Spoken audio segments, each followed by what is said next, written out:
మన చరిత్ర మన పురాణాలు కూడా అదే చెబుతున్నాయి. దైవాన్ని నమ్మేవాళ్ళు దైవాన్ని ద్వేషించే వాళ్ళు ఇద్దరు ఉంటే, ద్వేషించే వాళ్ళు ఒక మార్పు జరిగిన తరువాత దైవం నమ్మే వాళ్ళని కూడా దాటివేసి దైవానికి దగ్గరగా వెళ్ళారు అనే చరిత్రలు పురాణాలు కూడా మనకున్నాయి. పవన్ కళ్యాణ్ గారు మాత్రం అతీతమా? పవన్ కళ్యాణ్ గారు మాత్రం నేను ఎందుకు మారాను, ఎందుకు మారాల్సి వచ్చింది, ఆ రోజు ఏం జరిగింది, ఆ క్షణం ఏం జరిగింది అని ఆయన మాత్రమే ఎక్స్ప్లెనేషన్ ఇచ్చుకోవాలా? మార్పు అనేది జరగకూడదా? ఎవరో ఎందుకు? ఈ కమ్యూనిజం సృష్టికర్త, ఈ కమ్యూనిజం భావజాలం, కమ్యూనిస్ట్ పార్టీని తీసుకొచ్చిన వ్యక్తి కార్ల్ మార్క్సే ఏం చెప్పారు? మార్పు రావాలి అని చెప్పారు. Change is the only constant, change is the only constant అన్నారు. అంటే మార్పు మాత్రమే శాశ్వతం, మార్పు మాత్రమే శాశ్వతం అనేది అంటే ప్రతి మనిషిలో ఆ మార్పు పరిణామ క్రమంలో జరుగుతూనే ఉంటుంది. ఇవాళ నువ్వు శత్రువులుగా భావించిన వాళ్ళు రేపు మిత్రులు కావచ్చు, ఇవాళ మిత్రులు ఉన్నవాళ్ళు రేపు శత్రువులుగా కావచ్చు. మార్పు అనేది జరుగుతూ ఉంటుంది. ఈ రోజు తాను మంచి అనుకుని వెళుతున్న చెడు మార్గం రేపు ఇది చెడు అని అర్థం చేసుకున్న తర్వాత అసలైన మంచి మార్గంలోకి రావచ్చు. ఇదే జీవిత సత్యం, ఇదే జీవిత సత్యం. జీవితం అంటేనే ఇది. అసలు అంతెందుకు, ఇదే 70s 80s సమయంలో సినిమాలు కూడా ఎలా ఉండేది, మన సినిమాల ప్రభావం ఎలా ఉండేది?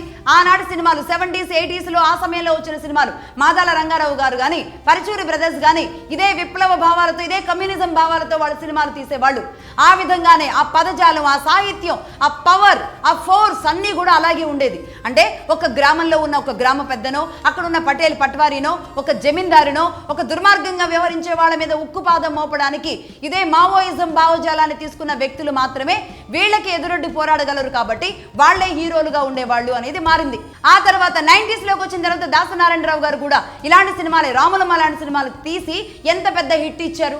అంటే ఆ భావజాలం సమాజంలో అలా ఉండేది కాబట్టి ఆ సినిమా హిట్ అయింది ఆనాడు. మరి ఈనాడు కూడా అంతే హిట్ అవుతుందా? ఈ భావజాలాన్ని ప్రజలు యాక్సెప్ట్ చేసేలాగానే ఉన్నారా? డౌటే. సినిమాలు తీస్తూ దీనిని కూడా వ్యాపారం చేసుకున్నారే కానీ ఈ భావజాలాన్ని ఎవరైనా వీళ్ళల్లో వెళ్ళి ఈ అడవిలో పనిచేసి వచ్చారా? ఆ భావజాలం కోసం వీళ్ళు అడవిలో వాళ్ళ బిడ్డలు ఏమైనా వాళ్ళ అడవిలో పెట్టొచ్చారా? వాళ్ళ బిడ్డలు మాత్రం అక్కడ ఉండరు, ఎవరో మంది బిడ్డలు మాత్రం అడవిలో ఇలా మాడి మస్ అయిపోవాలి. ఈ సినిమాల్లో ఉన్న వాళ్ళకు కూడా ఈనాడు పరచూరి బ్రదర్స్ లాంటి వాళ్ళు పూర్తిగా ఆధ్యాత్మిక సనాతనం వైపు వచ్చారు. మరి వాళ్ళని కూడా మీరు అడుగుతారా ఎందుకు ఈ మార్పు వచ్చింది మీలో అని చెప్పేసి? ఇలాంటి వాళ్ళు కోకొల్లలు వచ్చారు. పవన్ కళ్యాణ్ గారు మాత్రమే కాదు, ప్రతి ఒక్కరిలో కూడా తెలియని ఆ భావజాలం ముడిపెట్టారు. ఇది ఒక సంస్కృతి, ఒక పాత ఆచారం, ఇది ఒక దురాచారం అని చెప్పేసి అనేక రకాల రూపాలలో ఈ సినిమాల సంస్కృతిని తీసుకొచ్చి ప్రజల మైండ్ల మీద, ప్రజల మెదళ్ళ మీద ఈ రూపంలో కూడా పెట్టారన్నమాట. ఆ విధంగా అటు అన్ని వైపుల నుంచి అన్ని ప్రభావాలు పనిచేసినప్పుడు ఆనాటి యువకులు అటే ప్రభావితమయ్యారు, అటే ఆకర్షితులయ్యారు. అలాగే అందరూ ఆ భావజాలానికి వెళ్ళారు. అంటే ఎవరు ఎక్కడి వరకు వెళ్ళారు, ఏ స్టేజ్ వరకు వెళ్ళారు, ఎక్కడి నుంచి వెనక్కి వచ్చారనేది మాత్రమే అర్థం చేసుకోవాలి. కానీ అసలు ఆ భావజాలం ఎలా తీసుకుంటారు అని మాట్లాడడం అంటే అసలు అదొక ప్రశ్న. ఇలాంటిది ఈ ప్రశ్నలు ఎందుకు కావాలని ఈ సమాజంలో పెంచాలి అంటే పవన్ కళ్యాణ్ గారు బ్యాడ్ అవ్వాలి, సనాతనం వైపు వెళ్ళిన వాళ్ళు అందరూ బ్యాడ్ అవ్వాలి, అంతేగా మీ ఉద్దేశాలు? ఎందుకు పవన్ కళ్యాణ్ గారు చేగువేరాని ఆదర్శంగా చెప్పకూడదో చెప్పండి. చేగువేరా ఎందుకు ప్రతి ఒక్కరికి ఆదర్శమే, నాకు మీకు ప్రతి ఒక్కరికి కూడా. ఎందుకంటే అమెరికా ఆధిపత్యం మీద యుద్ధం చేశారు. క్యూబా పాలకుల ఒంటెద్దు పోకడలకు, వాళ్ళ అరాచకాలకు ఎక్కడో అర్జెంటీనాలో పుట్టి బొలివియాలో మరణించిన చేగువేరా అతి చిన్న వయసులో అత్యంత దారుణంగా చంపివేయబడ్డాడు. తన పోరాట స్ఫూర్తి ప్రపంచానికి ఒక దిక్సూచిగా మారింది. అలాంటి వ్యక్తి ప్రతి ఒక్కరికి ఆదర్శమే. ఆనాటి యువకులు తమ బట్టల మీద, తమ షర్ట్స్ మీద ప్రింట్ వేయించుకునేవాళ్ళు, గ్రీటింగ్ కార్డుల రూపంలో బుక్స్లో పెట్టుకునేవాళ్ళు, ఇంట్లో వాల్ పోస్టర్లు పెట్టుకునేవాళ్ళు.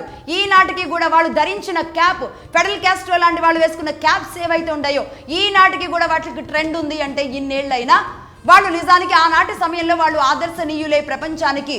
అందులో భారతదేశం ఏమైనా మినహాయింపు ఉంటుందా? భారతదేశంలో ఉన్న యువకులు మినహాయింపు అవుతారా? పవన్ కళ్యాణ్ గారు ఏమైనా మినహాయింపు అవుతారా?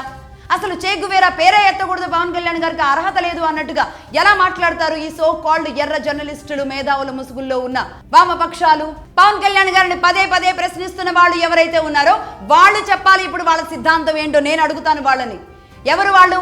నిలువెల్లా మేము కమ్యూనిజం భావజాలాన్ని నింపుకొని ఉన్నాం. కాలి గోటి దగ్గర నుంచి తల వరకు కూడా నిలువెల్లా మాకు అదే పాకుంది.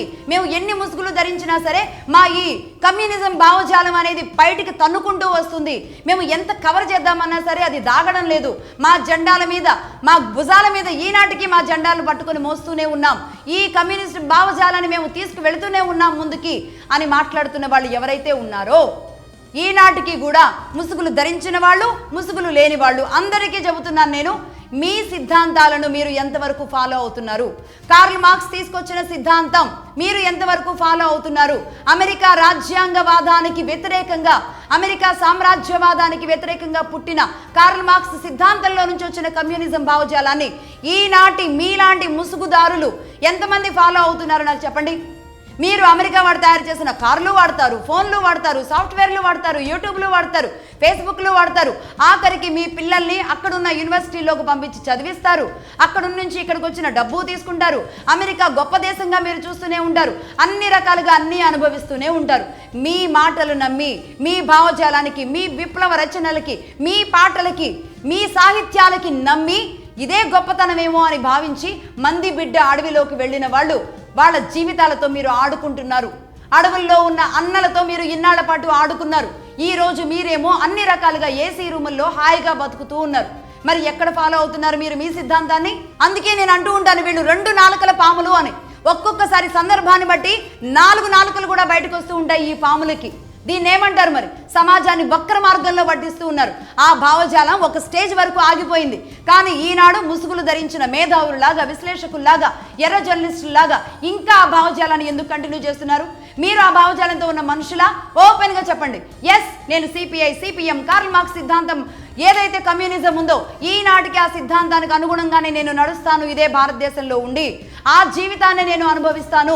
అది అడవిలో అయినా అర్బన్లో అయినా సరే అనే విషయాన్ని మీరు ధైర్యంగా చెప్పండి. అలా ఉండరు, మళ్ళీ అలా ఓపెన్గా చెప్పరు. ఇప్పుడు సనాతనని ఆయన ఓపెన్గా చెప్పారు. ఆనాడు చేగువేరాని నమ్మాను అన్నారు, ఓపెన్గా చెప్పారు. తప్పే ఉంది? ఆయనే కాదు, ఎవరు మాట్లాడినా సరే ఇంకొకసారి ఎవరినైనా సనాతనంలోకి వెళ్ళిన వాళ్ళు ప్రశ్నించారు అంటే మొత్తం మీ జాతకాలు బయటకు తీయాల్సి వస్తుంది.